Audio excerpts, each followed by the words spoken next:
Hi guys, welcome back to the channel. Today we'll briefly discuss the preview of the Real Madrid versus Valladolid match. This will be Kylian Mbappe's debut wearing the Real Madrid jersey at the Bernabeu.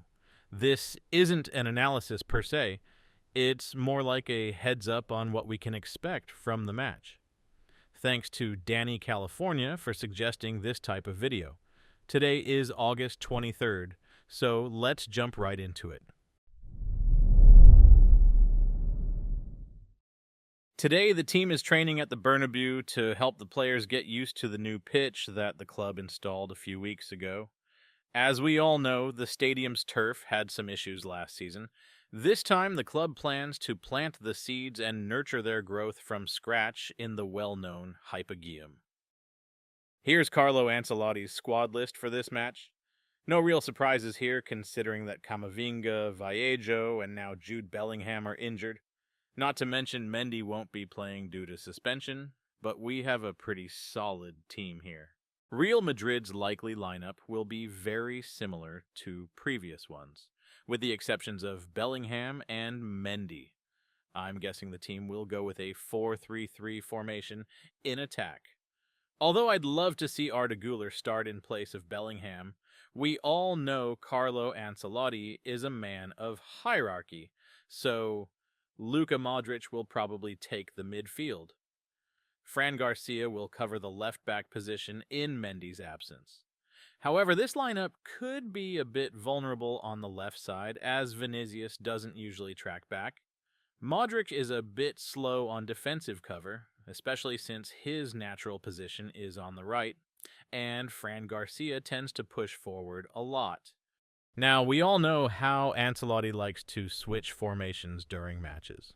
After the result of the previous game against Mallorca, he'll likely switch to a 4-4-2 formation when the team is without the ball.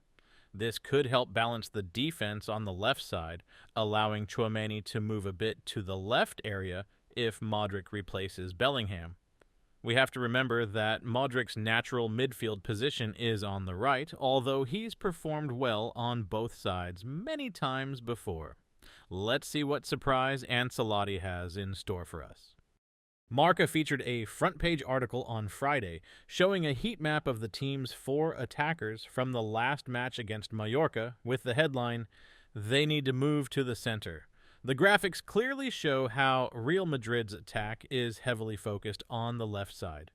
If we combine all the maps into one, this stat becomes even more striking.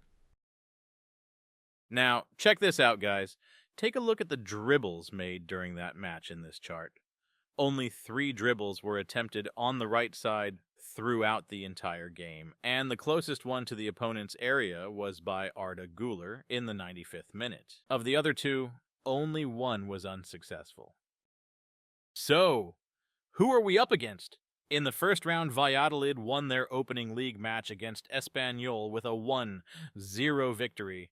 Their only shot on target was the one that decided the game.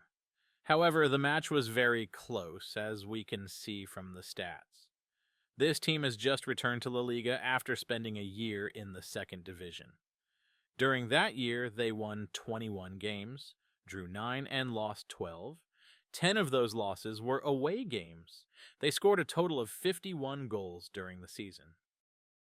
And it's very likely that Ancelotti will make the first substitution around the 60th minute of the second half.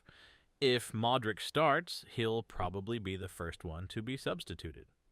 As for the forwards, I dare say Vinicius Jr. will be subbed off for Brahim again, leaving Rodrigo on the pitch to avoid any controversies or messages from his marketing team before the FIFA break.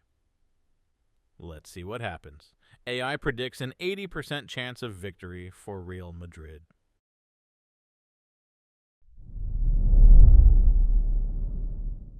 As you may know already, Jude Bellingham couldn't finish yesterday's training session.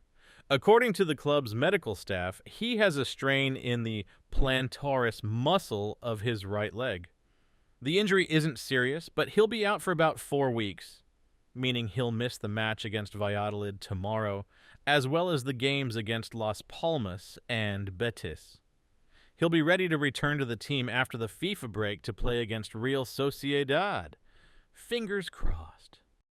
All right, folks, that's all for today's video on the preview of the first match at the Santiago Bernabeu.